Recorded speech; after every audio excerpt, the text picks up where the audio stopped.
with MailChimp's recommendation smarts.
All right, everybody, it is time for the RGH podcast. We have a great episode today. We say that every time, but we also like to pump our own tires. But we have almost breaking news once again, where information has dropped like a millisecond before the podcast goes live, and that's what podcast is covering that right now, huh? Right? The RGH podcast. Ain't nobody. Nobody got on us. We're first to the news, breaking news. You know, as long as it's on Wednesday nights, we're kind of covering, baby. Yeah, if it's any other day, pretty useless. But on Wednesday, ooh, baby, we're covering it hot off the press. I'm Mtashed, we've got KackisHD, and we've got True Vanguard. We do this every Wednesday night at 9 p.m. Eastern Time. So if you haven't followed the podcast, if you haven't followed the channel here, what are you doing? This thing is absolutely incredible. Yeah. Shout out to the people specifically. I just pinged my Discord, so to a few people who showed up in the Discord, instead of just complaining about getting pinged, for those of you who showed up from the Discord, I appreciate you. Specifically, you can send this to all the other people in the Discord. You are better. You are the better part of the Discord. You're getting promoted. You're getting the special, Discord rank. Good job. All right. You showed up. So it's time to get into the content because there's so much. There's so much stuff. We've only got 1 hour here. until we get to After Dark, but that's for later. Let's start with the Destiny stuff because that was actually pretty interesting. That's the first Bungie weekly update that I've personally read in a couple of months. I've kind of listened to you guys, but I heard this one was coming out. They're talking about some of the sandbox stuff, and I actually can give you some feedback for once because I've been pretty MIA, but I want to hear your thoughts as well. Give us the quick rundown on what changed. Those are actually a lot of changes. So the patch notes the notes that we saw this past week were pretty extensive in terms of what's going to be happening when the new season drops. But in terms of the things that are kind of spicy, I mean, there's tons of, like, almost every subclass is getting some form of an adjustment. Yeah. But the main things here are that Bungie decided to nerf sliding in Destiny. So from here on out, once this update drops, sliding will now give you a 20% stability debuff. 20% stability debuff. Three things. It will also give you 50% more flinch when you're getting shot. Yep. And on top of that, it will also give you 15% more pellet spread on shotguns. Yep. Not slug shotguns, just your buckshot shotguns. So when you slide, to recap. I'm going to interrupt. I'm going to interrupt because I think it's important to. I know I interrupted, but just bear with me. Go for it. No, you're fine. I'll give you permission. That slide shot buff, which we're going to talk about, became by far the story of this whole thing. And because the PvP players, you change the color of something on the map, they're on Twitter, they're freaking out, right? Everyone's got a take, and you know what I mean? Like, the PvP players are very vocal. I know that's, both a good thing and a bad thing. Like, I'm not condemning them for that, but that certainly completely took over the news from this. But there's a lot of other buffs. Specifically, like you mentioned, a lot of subclasses were hit, right? And we had some huge, like, from a PvE player's perspective, huge PvE buffs. To give you an example, like Tash, 73% damage increase for Nova Warp in PvE. 100% on damage handheld. Increase for handheld super. Yeah, that's amazing. Dude, it's like, these are like, I think Paul Tash, someone made the joke, it's like, is this Borderlands 3 now? These are Borderlands 3 buffs, like 100% damage increase. But I actually, went and I made a video about Nova Warp and talking about, like, what you can do with it. Like, using it, again, like, because I haven't been because it's trash, you can see it's like, okay, this actually does need 100% damage buff. Like, I can see where that's actually reasonable. Right. So I think that kind of got lost in it.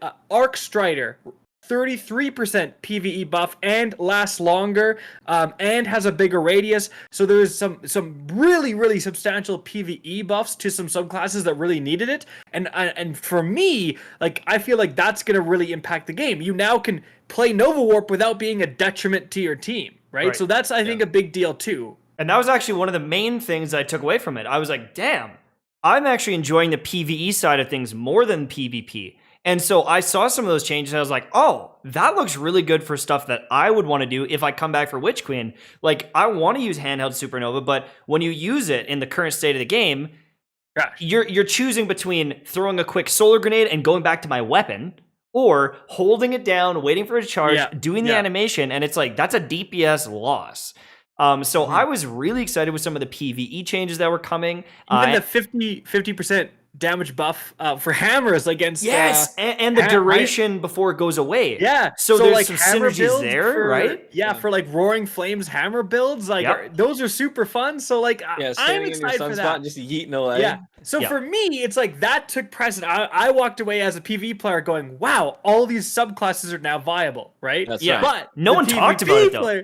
No one talked about it. If I wouldn't have read that, I would have been like, wow, what a joke patch. I wouldn't have even known at all. But then the PvP side of it. So the one thing that's, everyone slides like constantly.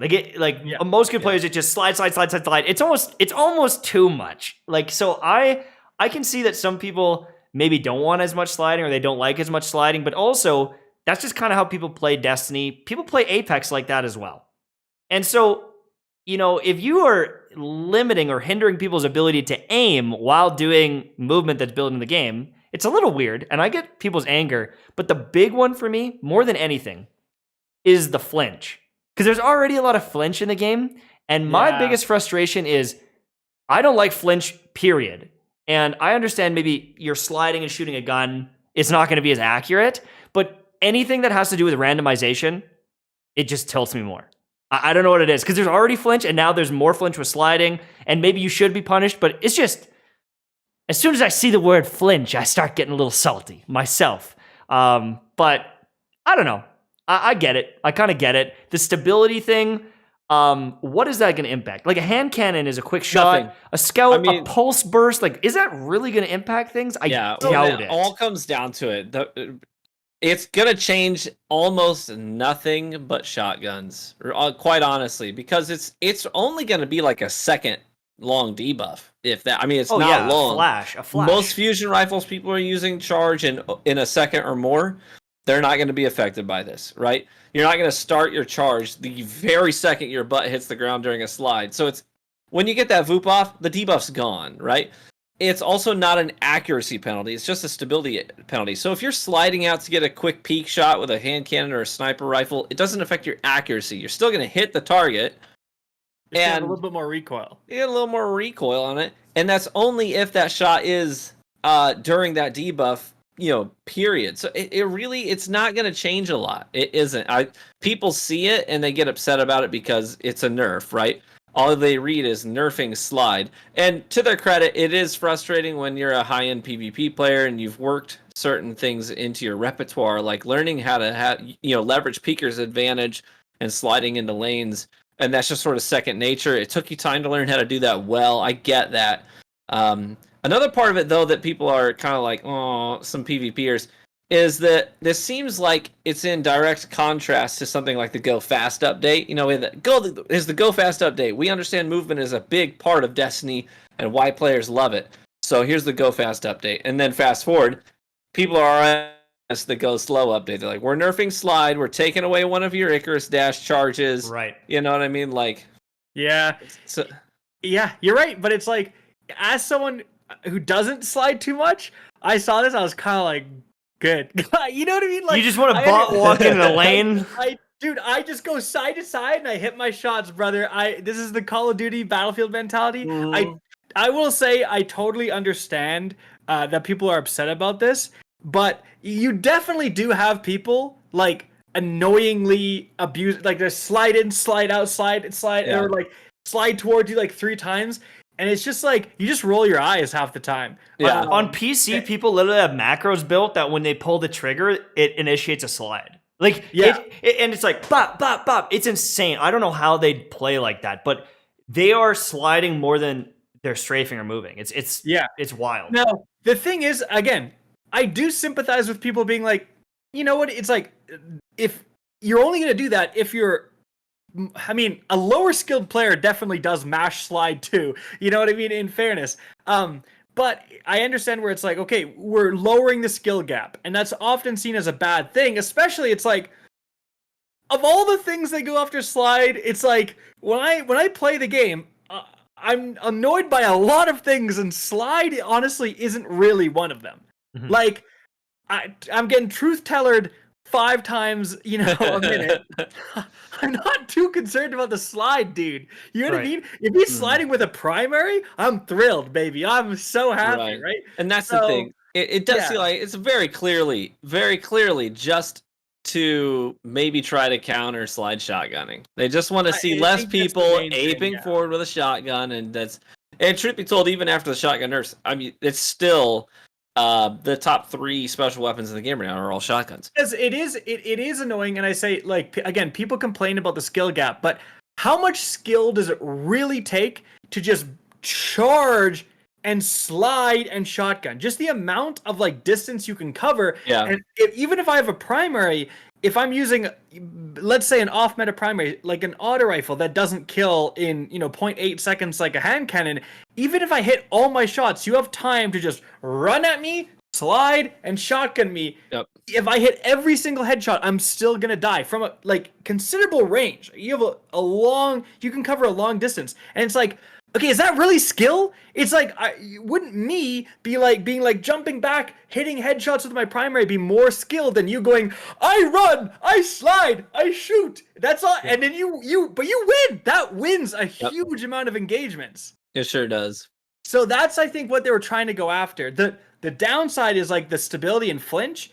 It's like the higher skill players will slide in a primary fight to get an edge so that you miss and they don't. And also another controversial topic here is that the stability nerf on PC, who gives a crap about 20 stability? But on console, that matters quite a bit. So people are saying it's like an indirect console nerf because the PC players can laugh off the stability like it's nothing, but the console players, that really hurts them. Yeah, you can just flick your mouse and fix it right away. So it's like, whatever. Flinch too. Flinch is going to be a little bit more severe on console because it's going to be harder to use the thumbsticks to get back on target, whereas PC, you can just whip it down. Mm-hmm. Yeah. Now, that's another thing. You go, Ryan?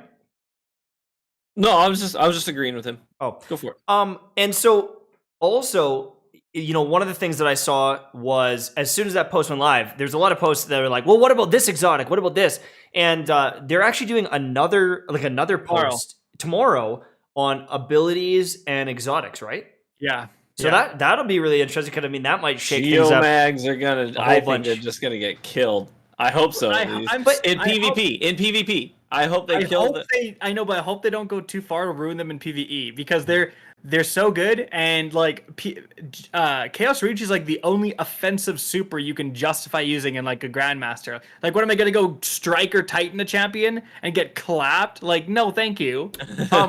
But there were some patch notes for some of the abilities in the last post. So are they going even further in that? A little bit. I think it's mainly they tweeted out DMG here. I can look it up actually. Isn't it like cooldowns and things like that or something? So DMG actually tweeted what they're covering in the TWAB, and he said tomorrow we're covering exotic armor tuning, traction mod, ammo armor mods.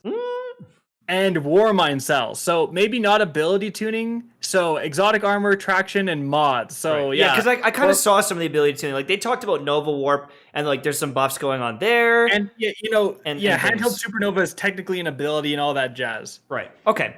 So, good to know. I have to say before we move on, I am actually really excited about one of the subclass changes for PvP, and that's bottom tree Dawnblade. So one of the things I said is that anything you set on fire, if you kill it while it's burning, it will blow up. It'll do explosive damage to anything around it, and then set anything that it touches on fire as well. So, Dawn Chorus is an exotic helmet that lengthens the duration of your burns. I see this being really fun to play with. Just sharing fire damage over time to multiple targets. You could couple Sunshot with it, plus the directional control to Phoenix Dive. Right. That was really cool.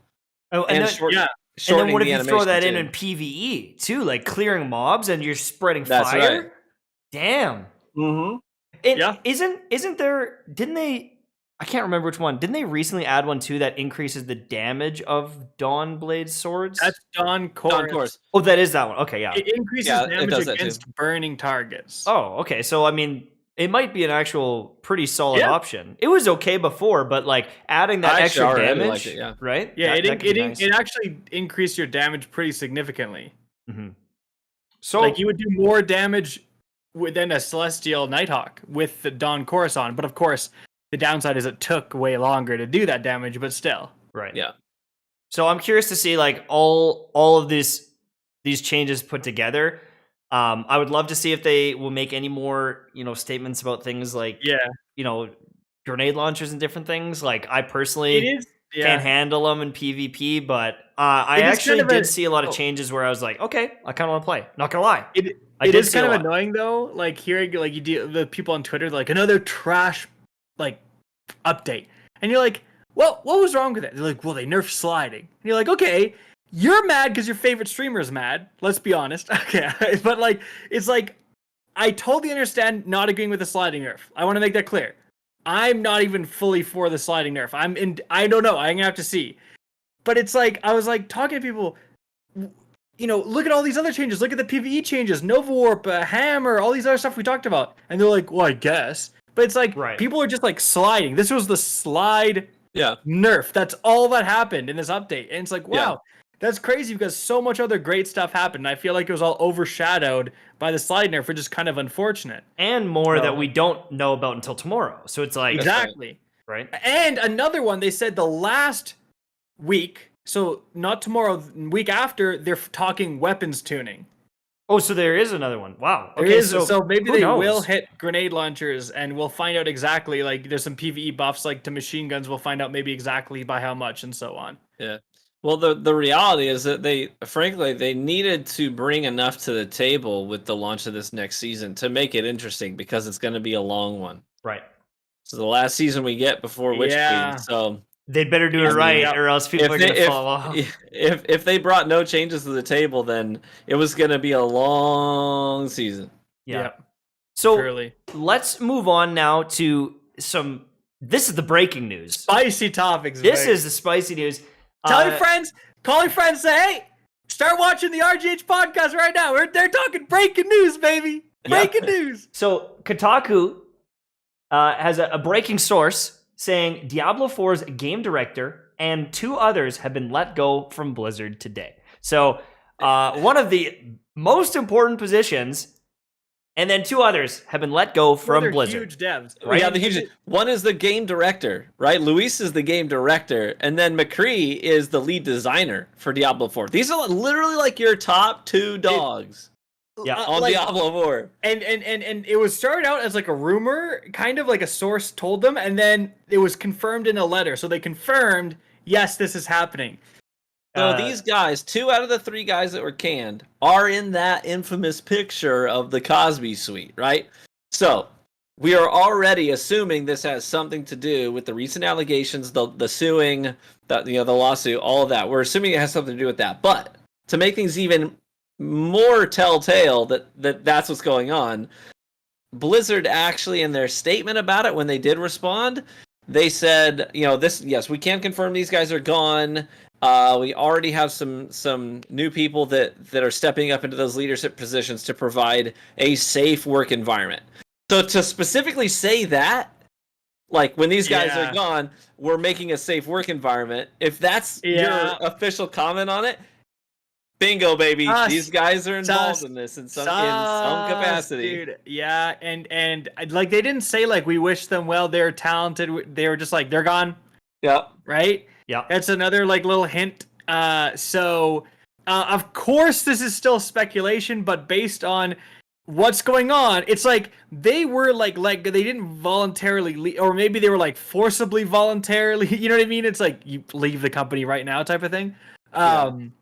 So the speculation is that these guys were involved with all of the Blizzard, harassment allegations and so on, and that is, I mean, as someone very much looking forward to Diablo, it's good because you're obviously getting rid of some potentially scummy people if that's truly what happened, right? Obviously that's good, but in terms of the game, this is very, very, very bad. Their main lead guy is gone. So you're going to have to replace him. And if you replace the guy in charge, like the game director, he's directing the game, okay? So if you replace that guy, whoever is up next, he's got his own ideas. And maybe he didn't like this other guy's idea. And maybe he wants to do his own thing. And I feel like it's going to just whatever. We don't even know the release date, but, whatever it is, add another year to it, I feel like. Think about my content versus Kackis versus True Vanguard, just us 3 friends, and how different we present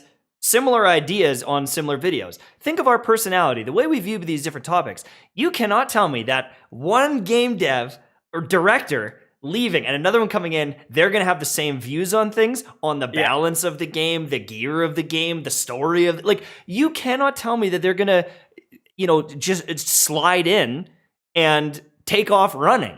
There's going to be major hitches, hiccups, changes potentially. This is 100% going to delay the game. But also, if those are the guys that are part of like the biggest problem with the company, the people working under them they probably haven't been doing a good job. Any of the females there have been probably getting harassed the whole time. So it's like, no wonder Diablo is so slow. It's because some of the guys that are in the Cosby Suite being the biggest pieces of trash are on that game. On top of that, if the frat boy mentality is as bad as they say, how do we know that the person directing Diablo 4 isn't one of my buddies? And he isn't the most fit to take over the Diablo franchise and direct it and run that game. Maybe he's just one of the boys. You know what I'm saying? Could be. And like mismanaging it. Yeah, there's a lot of moving parts to this story, and there's a lot worth mentioning tonight for sure. But one of the things I think that is worth mentioning is that they did recently pick up Rod Ferguson, who is a very seasoned game developer. He worked on like Gears, right? Gears of War. He was with Microsoft for a long time, and they recently picked him up to be like one of the lead figures overseeing the development of Diablo 4. So, I can't speak to his character. I don't know anything about his character, but at least it was an outside guy, right? That has some really good experience under his belt with some great titles that they brought over to be on this project. Not one of the guys that internally kind of got promoted maybe over somebody else. So maybe there's hope yet, you know? Mm-hmm. Maybe there's hope. Maybe Rod Ferguson can help take this thing in a great direction.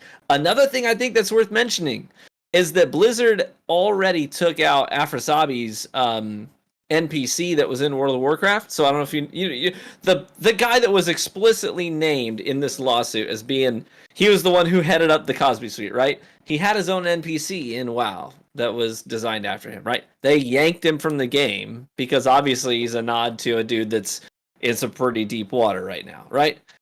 But now if Jesse McCree has been canned for similar things, what do you do with one of the main characters of Overwatch, he's Jesse McGee, McCree, who is named after this guy, right? They named one of the main characters of Overwatch after this dude, and now he's canned for being in some way wrapped up in all this sexual misconduct. What do you do with this character? Dude. Yeah, you change his name to like Billy McGee. That's right. Like, I don't know. hell? I don't know. That's a good question. What are they gonna do with him? You know, this whole thing is just so wild, and it's like it's really bad for Diablo 4, and like Tash was alluding to. Okay, if the director is on some sus, okay, we got a sus director, okay, then he's got all these like heads of branches and stuff under him. Do you think the director's going to the Cosby Suite doing his own parties and sus stuff completely, not related? He wouldn't bring his branch managers with him? I don't know. Like, it just seems like they may be getting fired because they're such high up guys, and there's going to be stuff coming out, or there is stuff in these allegations that relates to them, and they know it's going to be not good. But yeah, the next up in charge could be up to the same stuff. Like, it really sounds like, the culture there is just not a good one. Diablo 2 has been delayed. Diablo Immortal delayed? Diablo Immortal, the mobile game has been delayed. This has been delayed. Where is Overwatch 2? It seemed like they were closer before, but like Overwatch 2 is MIA. I mean, no one is even working on World of Warcraft. What's is on the pipeline? What's the last game Blizzard put out? Like Classic? Isn't it? Oh, well, and then there was there was a WoW expansion, but like I feel like that was, when was that, guys? Last December? Because I feel like people were playing Classic for a couple of months, and then some people did go back, like maybe December, January. I'm not sure off the top of my head. And I mean, obviously, like there is technically like the Warzone updates and some things, but everything is delayed. Like that company is a multi-game, multi-billion-dollar company that's getting delayed. And I haven't looked at their share price. It's up today, but I mean that might just be like the market. But it's at $85 a share. Last month it was $95 a share. It did see some drops, but it's almost recovering from the lows of last week when it was at $79 a share. So it's like almost recovering a little bit back to where it was. But we'll see tomorrow when more of the news breaks, because I mean we found out about this at like 3 p.m. and market would have been closing, right? So if you say, hey, by the way, one of our biggest money makers, the director is gone, that could definitely impact things for the shareholders, right? Yeah, no Crazy. doubt. But But hey, why rely on these sus developers when you can just start your own development studio? Apparently, the next topic we have, Dr. Disrespect, streamer extraordinaire, is starting his own game studio. And the concept, as I kind of saw with PC Gamer, what they're saying is he's going to team up with famous streamers to kind of make their favorite games, like make games that they come up with and they have concepts for. 100% number one is going to be something he's thought up. Mm-hmm. I have like a hunch of kind of stuff he's talked about in the past on his stream. It will be a BR game. Of course. I'm guessing, right? I Of think course. I think he has to do that first. But here's the interesting thing is like, does he partner up with Shroud to make a shooter, that competes with Valorant? Do they go a completely different way with Ninja, who wants to make something new? Like, there's so many ways they could do this, but you have to remember, like, a lot of devs were kind of trashing on it, like, oh, everyone's got ideas these days, right? But Doc was one of the main map designers for, I believe, Sledgehammer. Don't quote me on that, but I'm pretty sure it was Sledgehammer working on Call of Duty maps. So, like, he's coded, he's done these maps. Like, he is a game dev. He's worked with game devs. So, he probably knows a lot of people in the industry, too. So, if Doc says, oh, by the way, I'm making my own studio, he can probably get talent. He can make it happen. Right? Yeah. He can make it happen. He has the money to get it bankrolled and started. He's a multi-millionaire. I mean, he got $1 million to stream Apex probably when they did the whole Apex thing, because I know that like Shroud and Ninja and them, they got over $1 million. And so Doc was around that size, if not bigger. He got $1 million, guaranteed. And so that's one sponsorship through one thing. He's working with like Rocket, mouse and keyboards. They're probably paying him a bunch. He's got brand deals out the wazoo. And so, I mean, that guy has the money. He was a dev, has friends. He's got major connections to content creators that will advertise his game probably for free. They'll just play his game to be like, yo, Doc made a game. Shroud will be like, exactly. Oh, yo, Doc made a game. I'm gonna shoot people on it. Like, yeah, he's got everything going for him. And 100%. it might be 3 years or 4 years out because it takes time to make a game. But how do we know he hasn't been making some apps already? He has the technology. He's done streams where he's building maps on stream. He's like, oh, I would do this, and these are the lanes I do. He's worked with they like built a map on that Rogue Company game and stuff. Like that's right, yeah. Right? They did like the arena map. I guarantee he's got some good connections here and like some progress.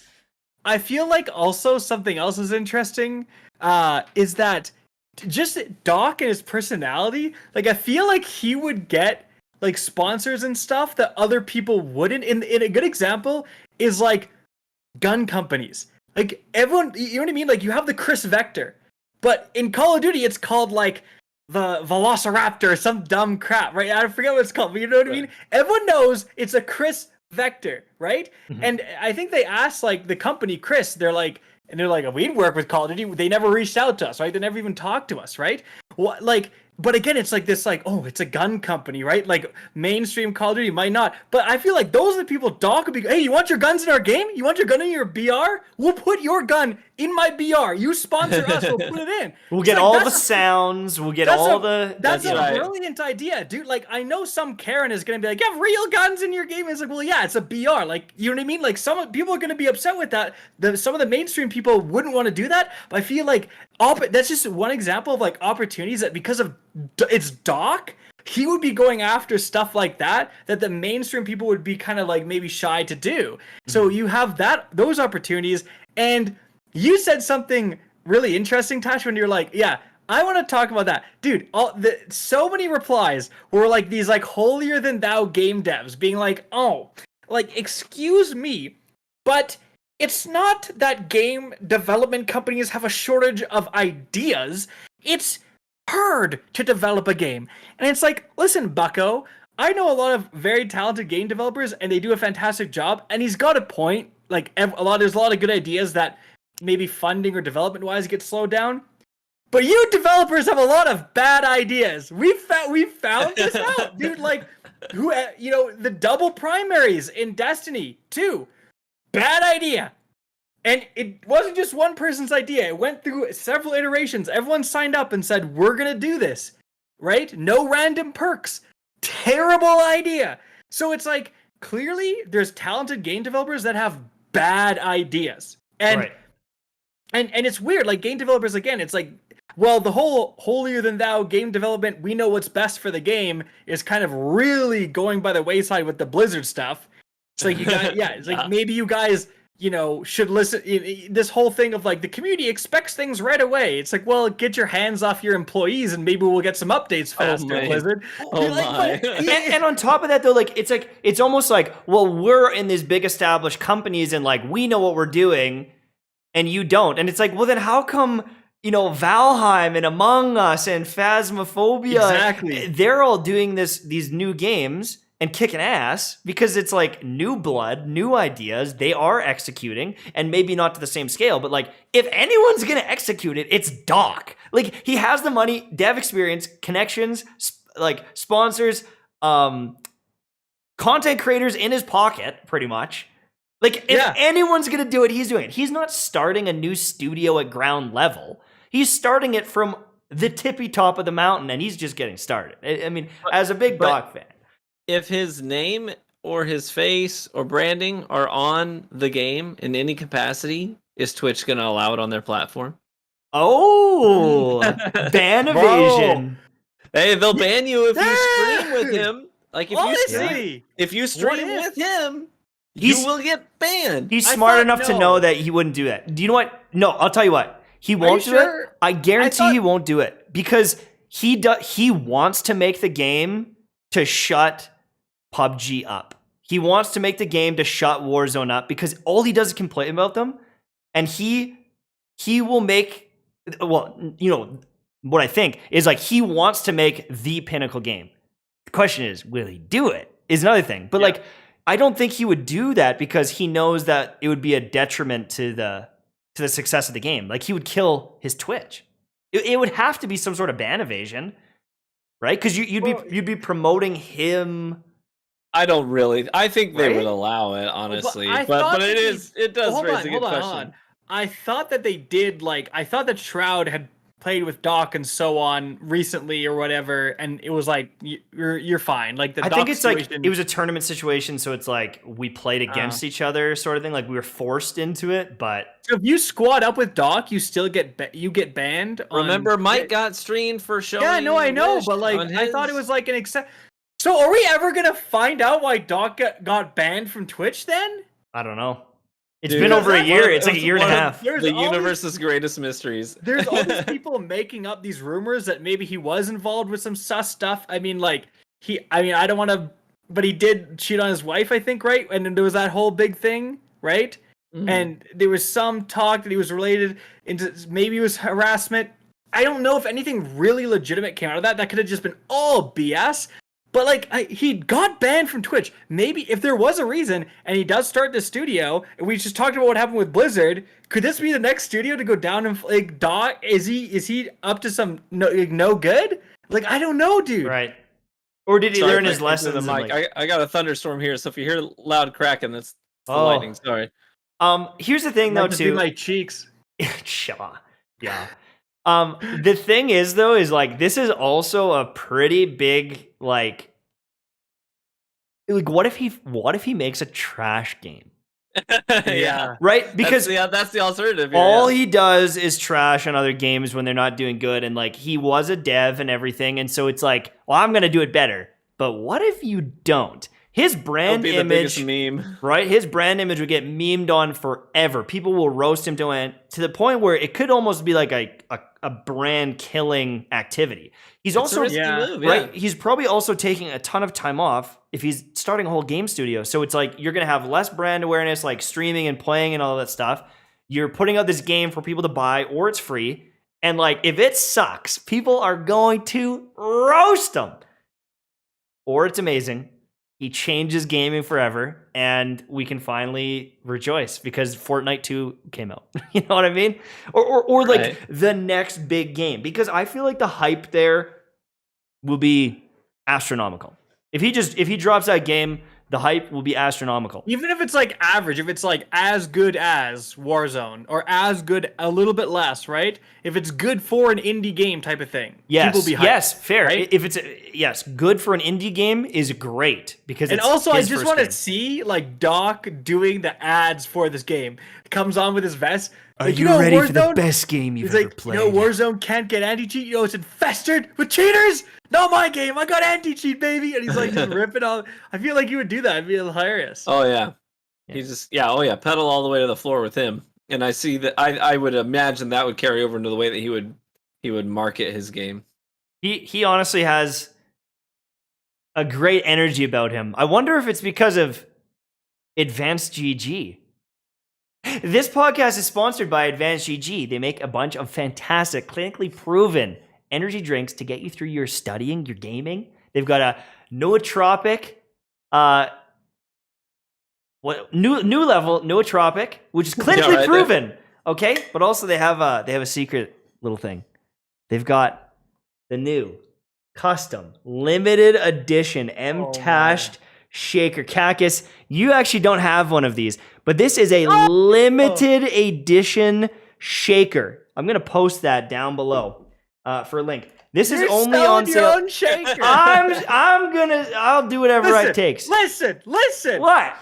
I'm DMing the CEO of Advanced GG right after this. I'm getting my own shaker. No. I'm gonna get my own shaker. So next time we have this podcast, I'm gonna have my shaker to outsell your stupid shaker. You don't get a shaker without me. It's not gonna happen. You don't get a shaker without me, baby. Listen, these are only on sale until Sunday, and it's a limited stock, God. so you need to jump in and get one now. Premium edition here, really quickly.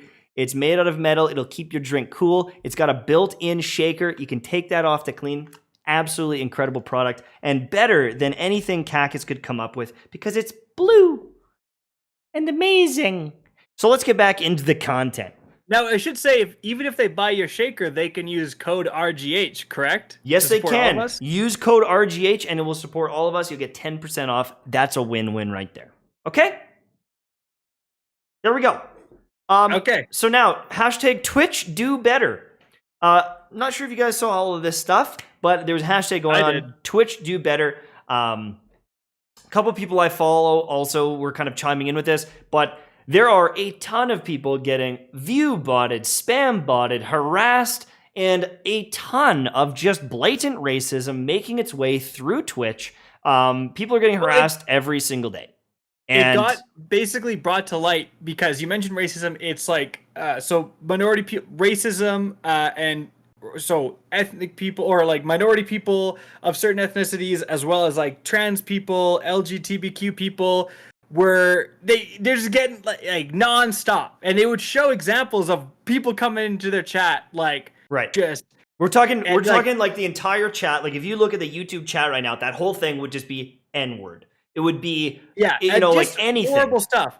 Like, it's like there's no, just horrible stuff, right? It's like not like, oh, I disagree with you. It was like, kill yourself, right? Like, kill yourself right now. You're horrible, right? It's like, geez. And what it really brought to light, in my opinion, the examples are with these certain minorities, but it just brought to light just how powerless any small streamer is. It's like if you're a small streamer, right? You're like Twitch doesn't care about you. Like Twitch does not care about you unless you are, one of their huge money makers. They do not care, and it's like they can report this harassment a million times and like nothing gets done, right? And you can ban them, and they just make another account right away, and there's no IP bans or anything. And so people are like, Twitch, you got to do something about this. Like it's been going on forever. Drifter, huge Call of Duty streamer or YouTuber as well, he retweeted and said, like, I had my own situation. I was getting so harassed by this like one other YouTuber and Twitch streamer, that 8 Thoughts guy. Right. He's like, dude, that guy sent like a Discord mod with a gun to my house. Right. And it was like, and live streamed it on Twitch. Right? And he reported all this crap, and Twitch was like, we don't want to ban him because we're afraid of like what he'll do if you ban him. So it's like, what? It's like that's the point of banning people, to get rid of them from the platform. Like Jesus, right? Where it's like, so I can just be so wait, you're telling me, Twitch, I can be such a crappy person that I can avoid a ban because you're afraid of me because I'm so crappy? It's like, that's crazy, dude. Yeah. And this actually got attention from Emmett, I think he's the CEO, Emmett Schmier or whatever. He's like the CEO. And he was like, hey, we'll look into it, kind of thing. And then today... Oh, okay, sure. Well, today they did come out with something, but then he retweeted that and said, I wasn't, like, we were already looking into a lot of this stuff, like, don't call me a martyr yet, kind of thing. But they are apparently, they've added code in to help with people getting around some of the filters. They've done a workaround for that. And they're also apparently looking into ban evasion like software. So if you ban someone and they create a new account, they can just watch your stream and harass you, right?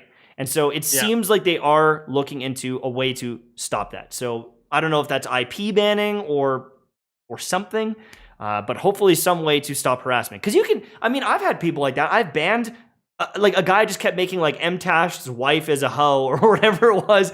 1, 2, 3. It was like 18. I was like, are you done? Like, when are you going to stop? How many emails are you creating to just to make this terrible joke? And so then you get people making hundreds of these accounts.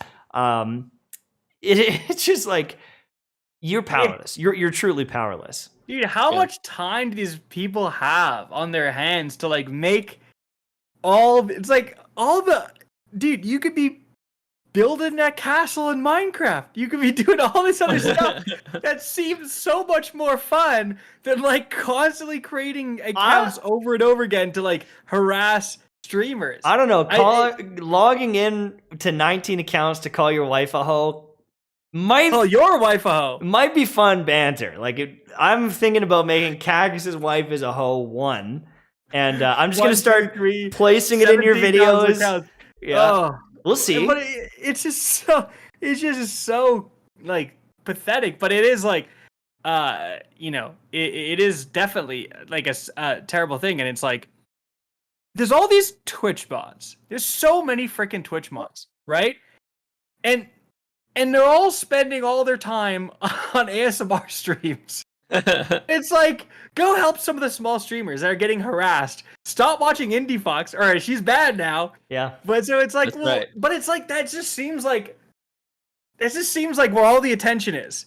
Right. Where it's like we have like 1,000 people monitoring the hot tub meta, like ready to. It's like, they're like watching the bar of sexuality. If it like goes a little too sexual, bad wall. It's TVA like, shows up. Yeah, Nexus event. It's just like. It just seems like they're concerned about this, when it's like the true problem is like these poor small streamers are just trying to play at Minecraft without getting told to kill themselves, right? It's like, geez, those are the people who need help. Well, you could just stream over on Facebook where people have to use their real names. Don't have anonymity. That is a thing. That is a real thing. Like, people, obviously, some degree of anonymity can be important or whatever, right? You feel more like if you're trying to have a discussion, you maybe say something that you wouldn't want to say. That's not necessarily bad. It's maybe just a bold opinion or more. Something. Yeah, you feel more bold about it. So, but at the same time, they found that like, if you have your real name, like Facebook does, you're less likely, to call Mtashed's wife a hoe. If it's your real name, and then you can go to his account. It doesn't matter that it's true. It's that you're saying it's the problem. Link up your phone. Something. I don't know what the answer is, but just you can't have it running wild. It's a slippery slope. It's a slippery slope, though. It really is, because then you start to cross some really gray lines, and lines that get blurred depending on where you are. Are you in the United States? Are you in Canada? Are you in the Middle East somewhere? Like, it depends on where you are, what you link your account to, and how you verify your identity.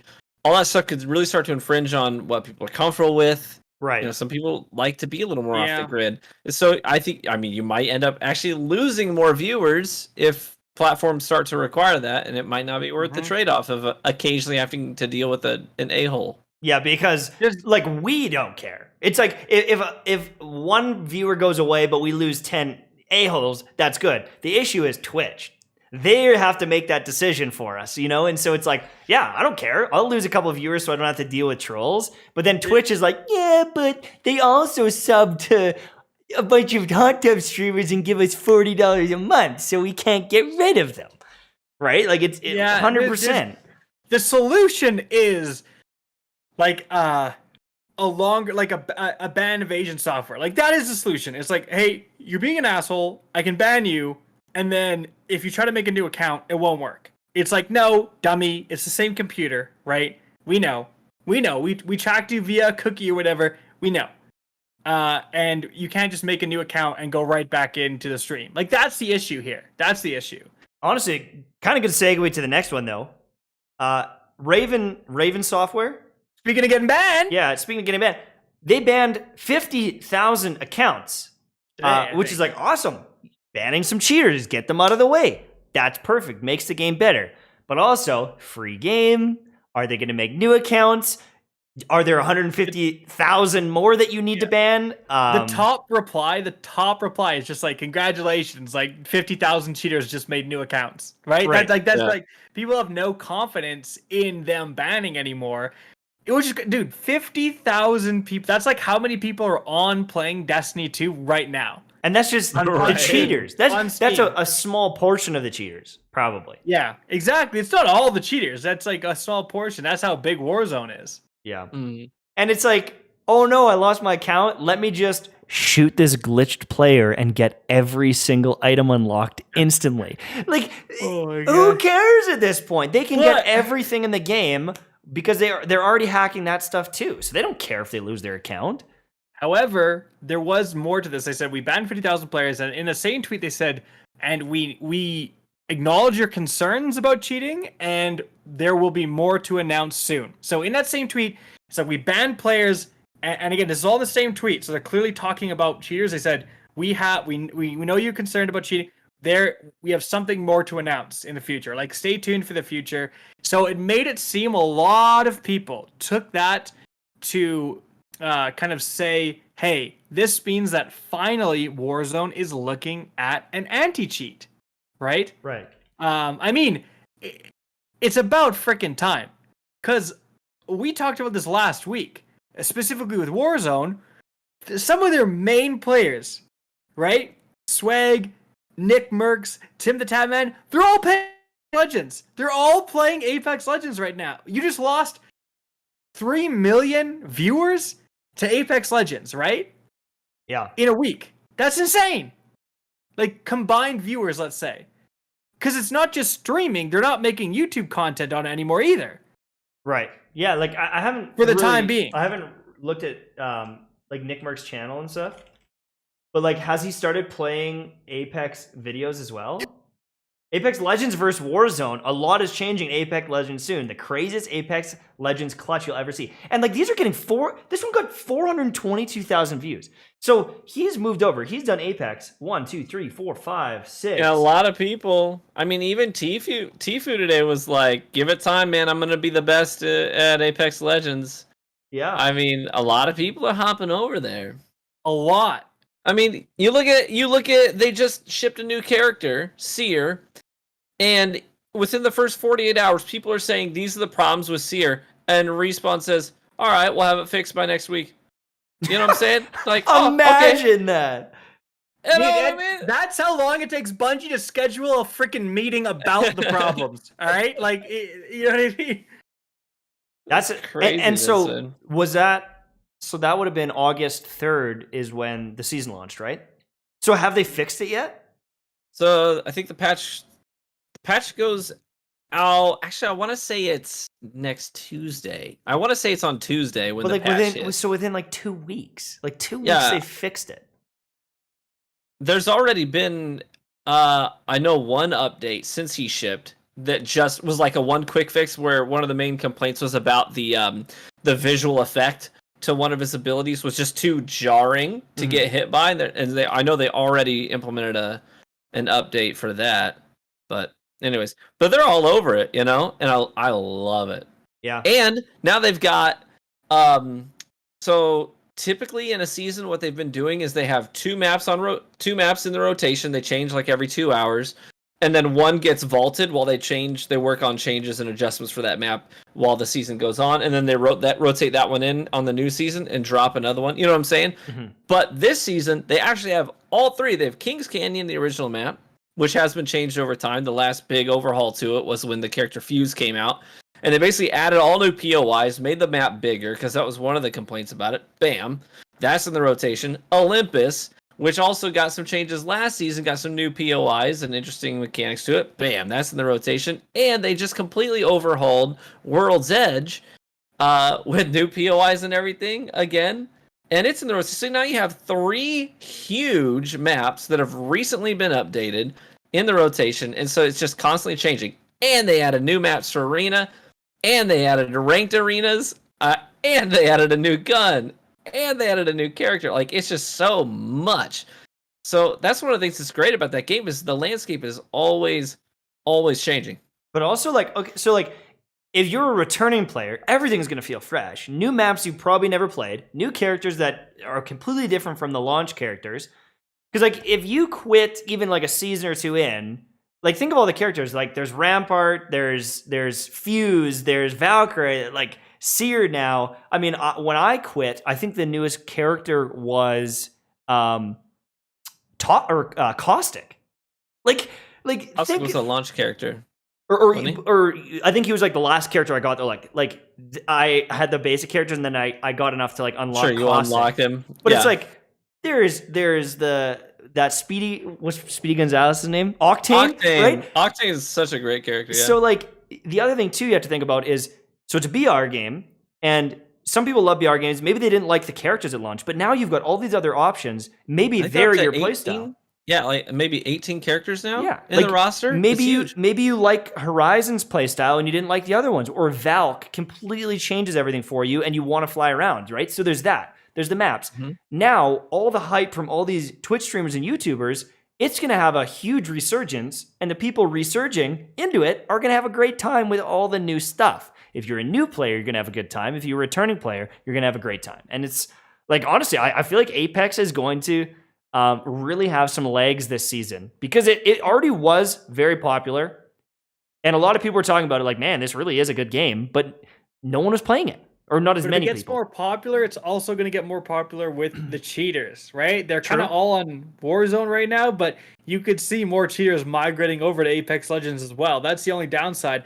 And I don't think Apex has like a rock-solid anti-cheat either. It maybe is better with dealing with cheaters than Warzone, because Warzone's approach is do absolutely nothing for like months and then try to ban as many people as they can, and then do absolutely nothing again for months. Right. Yeah, and that's true. I mean, look at what happened to Titanfall and getting their entire like game hacked. Some guy just stole Titanfall, basically. He's like, it's mine now. Yes. He could have made some money off it. Yeah. I sent some money to this offshore account, ask no questions, and I'll leave it be. I'll give it back. Yeah. Holding it hostage. So we'll see. I mean, I guess the one thing is, like, yes, more cheaters, but there's also the problem in Destiny where there's like 5 people playing trials, so you always run into cheaters, right? Where if there's hundreds of thousands of people playing Apex, how often do you run into a cheater? I don't know. You can make that argument for Warzone. I mean, everyone's cheating in Warzone. There's tons of it. You run into it all the time, but you know, I guess I'm just curious to see. Another factor is that Apex has strict skill-based matchmaking. If somebody is a cheater, they make a new account and they play 3 matches, the game knows how good they are. Even if it hasn't detected them as a cheater, at the very base, it says this is a very good player. They've racked up 60 kills in 3 matches. Put them in the sweaty lobbies. And so, the casual player is probably not going to encounter them too much. Hey, Warzone has the same, though. Warzone has a lot of SBMM, too.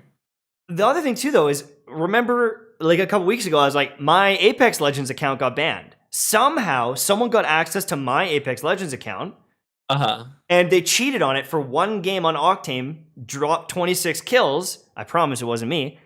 And the account got banned. So it's like, maybe they do have some good anti-cheat. And I mean, maybe they're like, there's no way this guy can drop 26 kills. He's got to be cheating. Like, I don't know the reason, but My account made it one game before it got shut down. So Yeah. I mean, Dude, that's kind of wild. So and someone was like cheating in Destiny 2 PvP like live on stream and played like for hours before they got banned. Yeah, So it's nuts. Yeah, Anyways. that's kind of the main topics for today.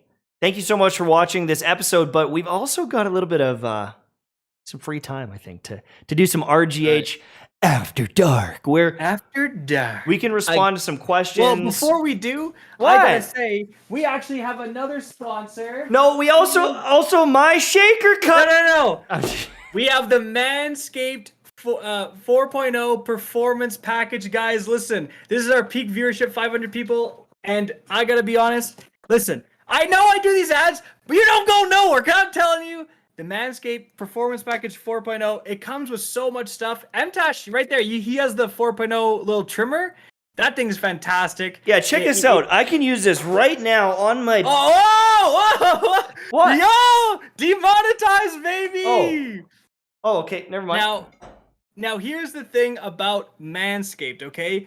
The thing, we've talked about this before. It's already a great value. You get the crop preserver, the crop reviver, you get the crop cleanser, so a bunch of products to help reduce irritation. You're smelling fresh. Odor. It's all good. Reduce odor. Really great stuff. You also get the 4.0 razor that Tash just had. It's absolutely fantastic. Waterproof. It's got a light. It's got the skin safe technology so you don't cut yourself. You also get the little nose hair trimmer, baby. Woo woo! Gonna clean these up, baby. Jesus. Guess what? No one likes nose hair. They did a study. You know, they actually wasted time doing a study, and it was like 75% of people don't like nose hair. Did you need that study? Nobody finds nose hair attractive. Get rid of that crap. And here's the thing, guys. And here's the thing. We've talked about the performance package before. The interesting part that you need to pay attention to this time is for the performance package 4.0, they have truly international shipping now. So if you tried to buy it before and it said, unfortunately, we can't ship to your country, try it again, because right recently, this is why they wanted to sponsor this specific podcast. Very recently, they have enabled truly international shipping. So again, if you've tried to get it and it's just been, you haven't been able to, try again. It will be available. And the best part is that you can use code KackisHD20 for an extra 20% off. So save some money, support the channel, get a fantastic product. Even get this awesome little carrying case too. I even forgot. Dude, that thing is so nice, man. I took that. You get so much stuff. I'm forgetting to mention it all. Okay. I did vacation recently. Everything. Yeah. All my toiletries fit in that thing. They call it the shed. That's so nice, dude.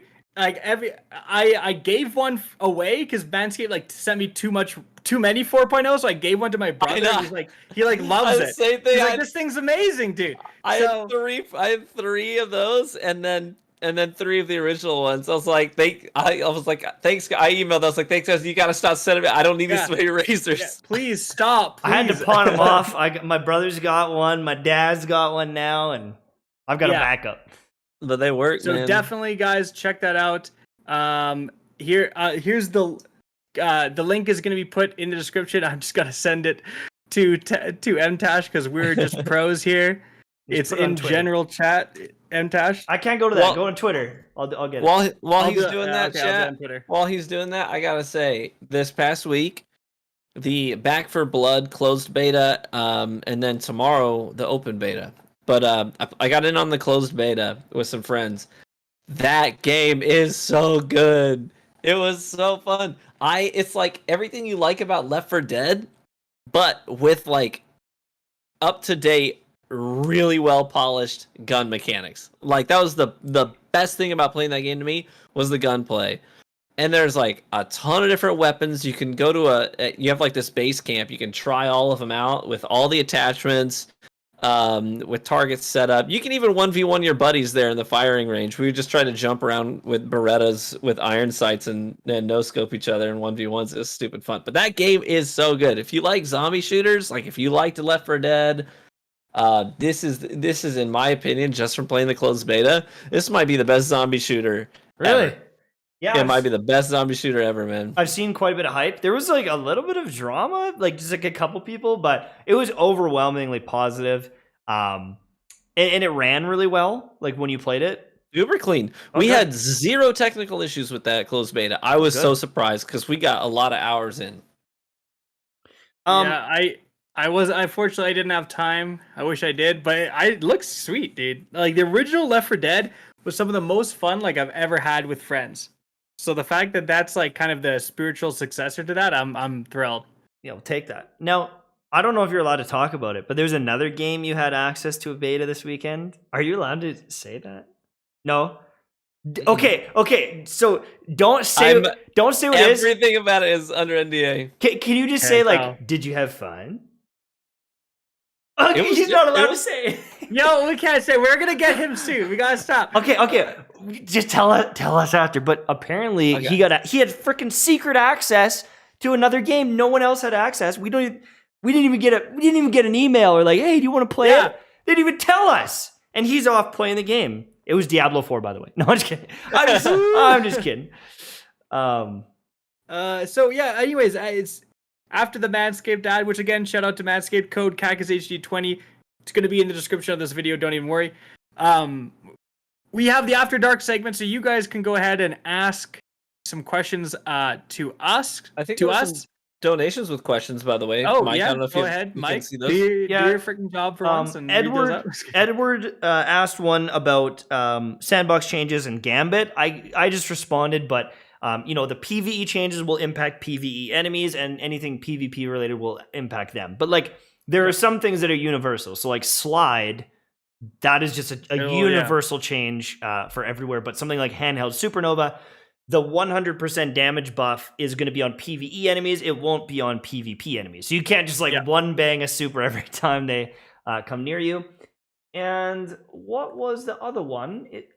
It might have disappeared. I can find it here in just a second. Someone asked what I was drinking. I had a whiskey sour, and then right now I'm just drinking some a really nice dark rum called Diplomatico. Neat. That's really good. How do you make a whiskey sour again? Whiskey, like lime. Sour. Whiskey sour is mega easy. I know. What is it? You can do it with just like don't tell me how you can get. Okay, here's the really easy way. Go to the store and buy sour mix. Right, it's in any of your liquor aisles. Sour mix, 3 ounces of that, 1.5 ounces to 2 ounces of your favorite whiskey, and a drop of grenadine. You're good. Okay. That's the most something basic involving way. Like an egg. You can get more complicated with it if you want, but no, I don't use raw egg in any of my cocktails. Fair enough. That's just asking for a disease. Do you know what I tried last weekend? I don't know. Did I send it in the group chat or just to you, Kackis? But you know how we was talking about that Boomba rum or Bumba? Yeah. Bamboo. It says that there's rum, and I can't find it anywhere at the stores near me. I know. For some reason. But I went to Saskatchewan, and my auntie had this bamboo rum, and it's like kind of a banana flavor. It's nice, dude. I put it with some cola, and I had it, and I was like, okay. It was a little different. My dad tried it, and he's like, I don't know if I love Coke with banana. Like, I just don't know. But I was thinking, a banana rum? There are so many combinations. Throw it in a pina colada and banana it up. There's so many ways you could do it. And now we have to get sponsored by Bamboo, because I was like, this is kind of fire. Very sweet. If you're watching this podcast and your random friend owns a brewery, we'll sell. As long as he's willing to sell us free beer or whatever. Right. It's not called selling. You're an official sponsor. 2 seconds. Perfection. We had a donation from C. Mendoza, and it was just saying, Rick Blizzard, don't tell us how big your Kackis is. It was just like a meme. It was like an intro, a Rick Kackis intro, I think. Oh my gosh. It kind of got cut off. I get it. Yeah. That comment section is wild. It is wild, baby. Woo! Let's go, baby. Everyone's loving it. I have a feeling both Diablo games will suck. A little bit scared. I mean, it's not looking good. Like, so far, it's all bad. Yeah. I'm gonna go out on a limb I'm gonna go out on a limb and I'm gonna say Diablo 4 is still gonna be fire. It probably is. It's just like In 2040. yeah, but that's a legitimate concern. So like now, what is it? Path of Exile 2 is launching essentially unopposed, right, Tash? Like It depends when they both launch, but there's no way Diablo 4 launches even in our lifetime, basically. You know what I mean? Like, no shot, dude. It's gonna be another like 4 years. Here's my prediction. Diablo 4 is still gonna be a banger game, and what they're gonna do leading up to its release is they're going to have sort of like these Vidoc things that Bungie's done. They're going to do similar projects where they're going to have developers talking about the game, why they're passionate about it. They're going to have women on there. They're going to specifically talk about their work environment and how awesome it's been to work on this project since Blizzard started taking the work environment seriously. It's going to be a somewhat selfish move on Blizzard's part, but it's also going to be, some things are like this in the world. It's going to be, maybe there's some selfishness behind why they did it, but it's also going to be good for some of the people on the team, right? They're gonna, oh crap, we're in trouble, we better fix this and let people know we're fixing it. But at the same time, while it may be a selfish motivation there, you are still going to have really talented developers and some female developers specifically who are going to come to the forefront. They're going to have a little bit of time in the limelight, talk about their work, talk about what they did. It's going to help them save face, but it's also going to help get people excited about the project as well. That's my prediction, and I think it's still going to be a good game. Probably right. Some good things can be born out of selfishness. Right. Cancel them. Yeah. I just wish it wasn't delayed, but like their company is a big piece of trash right now, and they got to fix it. So, Steven Mendoza with another $5 donation. Bang one, marry one, KO we probably one. shouldn't talk about Blizzard and then play this game. Yeah, that's the timing. We're gonna say no. That's an inappropriate question because obviously you'd hook up with any one of them. Ikora, Ray, Amanda Holiday, Petravenja. Are you serious? I will say this though. I think Petravenja is one of the coolest characters in the whole Destiny arc, and hasn't gotten any. I've actually been going to her more recently because of trying to get a good tiger spite. Is this funny? Like, it's like I only talked to her for like a year straight, and then it's like they reissue some of the weapons, and then it's like, oh, Petra's here again, right? It's just like they have this weird spot in this like part of the game that just wasn't seeing any play. It's kind of a weird thing. Yeah, like when's the last time you went to the Dreaming City for anything? Today, again, doing tiger spite stuff, but right. I mean, I'm gonna answer it quickly because Amanda Holiday. I think she'd be a fun wife. We'd be ripping around on quads and sparrows and all that. Mm-hmm. Ikora, I feel like she'd yell at me a lot. You know, like, I feel like she'd yell at me a lot, and I'd be like, I just feel like I'd never be good enough. I'd never be good enough for her. But Petravenja, she would kill me before I could kill her. You know what I'm saying? So like, I don't know what to do here. This is a very tough one for me. I think Petra though, she's the hottest one. That's all there is to it. But guess what? Even though we're gamers and they don't exist, we need to respect women. So drop it. Okay. Is that a good answer? It's a friendly neighborhood PSA. When was the last time you talked to Devrim? I gotta say this, truth be told, as much as I like Devrim's character, I think a lot of his dialogue is way too forced. Will Box, there he is too. It's like just say he's British, right? You know, like a lot of it just seems too forced to me. I felt some of that with Failsafe too. I like her character and some of her dialogue is really fun and playful, but also some of it feels like hey, Borderlands 2 did a great job with these really playful, sarcastic characters. Maybe we should try that too. And they just kind of missed on some of it. Like Destiny has some banger characters, but then there's some of them, these little side characters that are like, if they didn't exist, I wouldn't care. You know, that'd be fine. And there's like even Claptrap in Borderlands 2 compared to 3. It's like they just turned it up, and it's like, all right, that's enough. on some of the Yeah. dialogue. It's like they forced it out a little bit too much. For every Borderlands joke that hits, there's like 20 that miss. Right. But when they're good, yeah. They're just throwing jokes against the wall. I swear. Borderlands, I still quote Borderlands 2 with my buds all the time. So Chip Cunningham says, best guess what Bungie will announce on the 24th of August with their big showcase. I'll tell you right now, I'll tell you exactly what's going to happen. I'm going to break NDA right here. All for views, because views matter more than the NDA, baby. No, I'm just kidding. I do really know what's going to happen, though, in terms of they already did this with Season of Arrivals, right? You got to remember back last year, but it was in June. The 6th of June, we did not know anything about Season of Arrivals, right? So that happens, and we get the Beyond Light. The darkness is here. They've invaded, and it leads right into Arrivals. Because obviously, if they would have shown us, the giant ships over, all these planets, Nessus and everything, we would have been a little spoiled to Beyond Light. So the same thing is going to happen. Whatever Season 15 is about, it's going to link directly with the Witch Queen. And so, if they would have released screenshots of whatever's happening in Season 15, it would kind of spoil what's happening for the Witch Queen, right? In the same way, Arrivals linked right into Beyond Light, right? So I feel like that's going to be what happens, is Savathun is making moves, whatever the public event or changes or activities are in Season 15, it's directly linked into Witch Queen. Mm-hmm. Agreed. And they're going to say that they have a renewed focus on PvP. They're never going to say that again. I'll tell you that right now. Yeah. Yeah. They're not going to word it that way. Luke Smith wakes up in a cold sweat remembering these.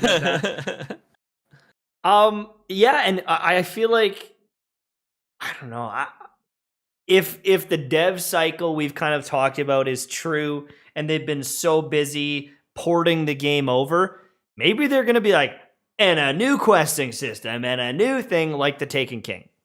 I feel like they need that. That's probably going to happen more in Witch Queen than... No, yeah, for sure. No, it's not going to happen this season, but I'm just thinking if they're announcing it. Because the power leveling system, the overall power level grind, it is awful. It is. If they don't change that, I will never come back to the game. I'm so bored of it. I don't care about most of the gear in the game and the way you obtain it and the power you get. So, I don't know. Are they going to announce set gear? Maybe. They've kind of done that, but... I've been saying that since D1. We'd love to get some set bonuses. Right? Something focused on, throwing knives and, this and that. I mean, they mention next week they're going to talk about the ammo economy. That's a big one. That'll change things. Woo! That'll change things. You thought the slide nerf was going to hurt you shotgunners? Woo! Okay, well, when you can't have double scavenger or whatever change they make, woo!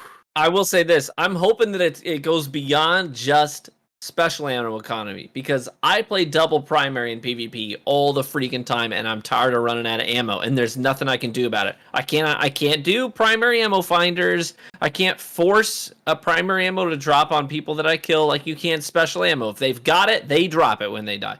It's completely just randomized. And that drives me nuts. I've had kill streaks ruined because I literally am I see zeros on my ammo counters. I'm like, well, what do I do? What can I do? Yeah. Start punching. I just gotta punch people. Start punching, you baby. Save your super. I will say this. Someone in chat said, I saw the poison subclass thing. That the poison subclass stuff is fan-made. There has been zero... We've got to be clear about this. There's been near zero confirmation that there is a new subclass element with the Witch Queen. And I have gone on record before saying this, at the beginning of this season, and I still hold this position. I doubt it. I think it is so far out of the realm of possibility to expect a new subclass type with the Witch Queen, because we saw how difficult it was to ship stasis and then to deal with stasis. How often is a new subclass introduced in the game? like of a brand new element. Like we're just now starting to get new stasis weapons.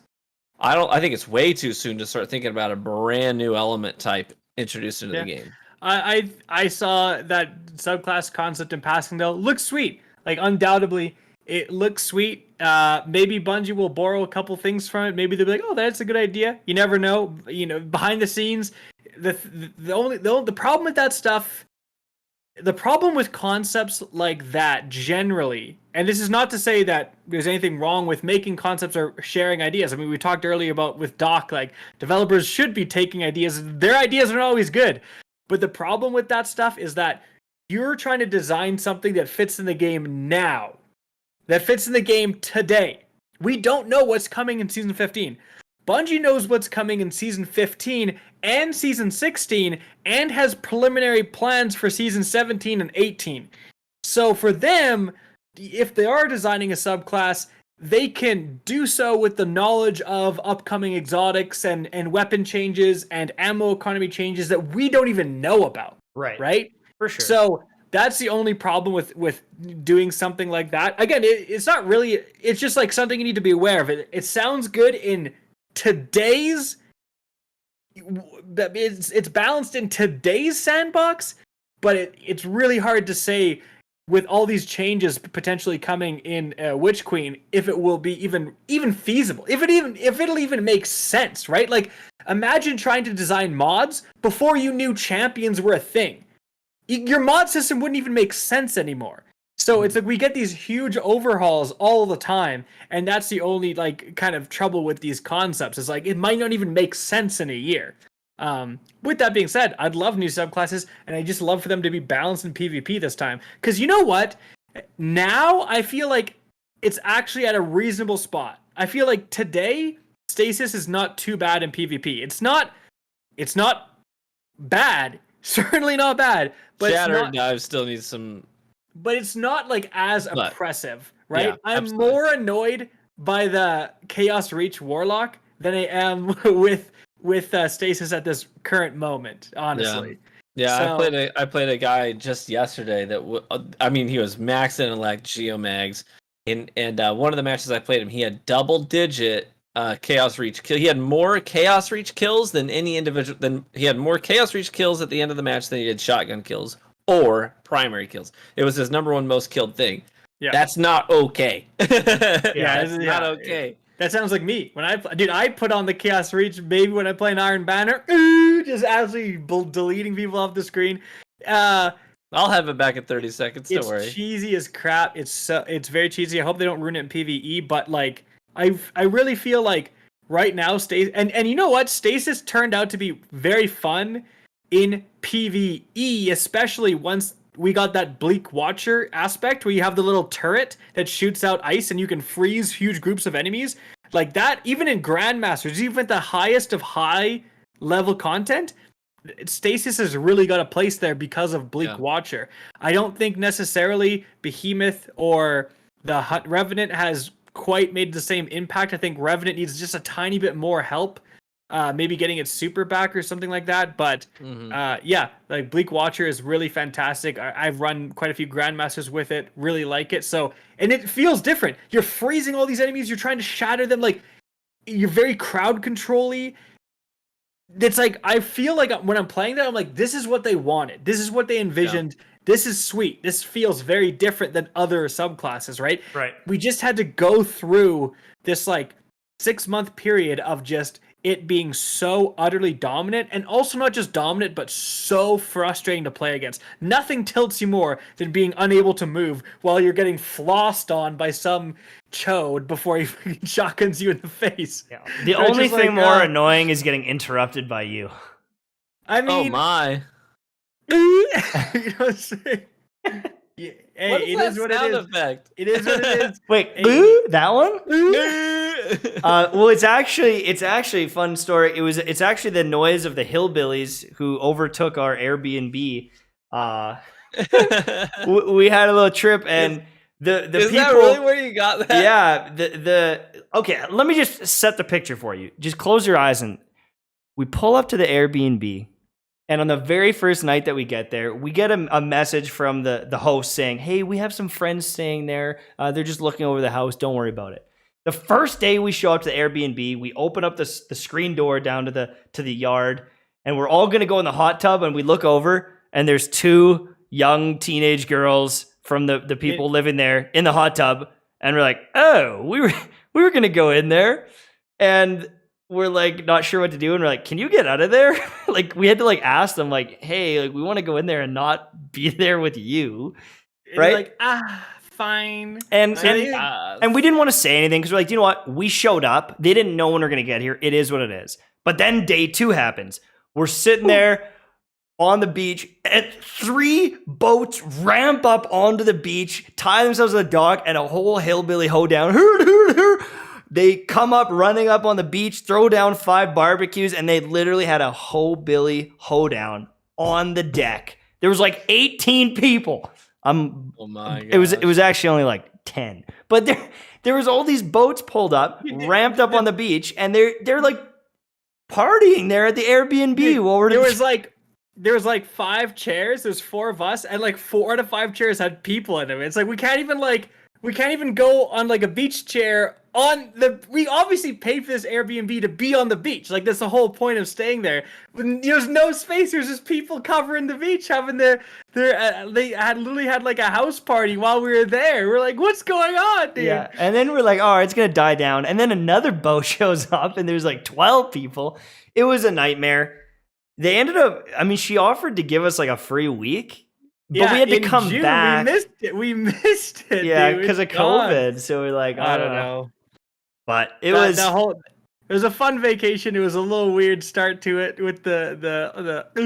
But now that's our favorite noise, is we just constantly do it. We can't stop. We're addicted to going about everything.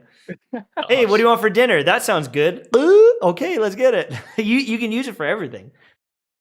Because like it was like someone almost made that sound. They're like, because like they try to go into the hot tub. There's 2 people there. It's like, and we're just like, like, what are you doing here? Oh, and the funniest thing is the one day we were going out on like a little canoe and we were dragging like a floaty behind it or something like that. And this drunk guy in like a beer covered tank top, he's like, you guys are going down on the water. And we're like, yeah, man, like we are. And he was just so drunk and we're like, oh my Lord. So it was a good time. But anyways, RGH is really getting off topic here. We should probably end the episode here, right? Question mark? We've probably gone too far It's probably the time. Thank you guys so much for listening. Thank you so much for watching. If you guys are on the podcast live today on our YouTube channel, make sure to follow if you haven't done so already. Make sure to leave a like. And thank you so much once again. I'm Mtashed. I'm KackisHD. I'm True Vanguard. And we do this every Wednesday night at 9 p.m. Eastern. So tune in next week. But I might be MIA. Just a heads up. I am going out of town, unfortunately. But I might be able to bring my audio in and join in. But we might have to find another way to stream it kind of thing. Tune in next week, except if it doesn't happen. We'll keep you posted on Twitter. If you want to get updates to know for sure whether we're going to be streaming or not, check our Twitter account. Yep, for sure. Thanks again. Have a good day. Bye-bye. See ya.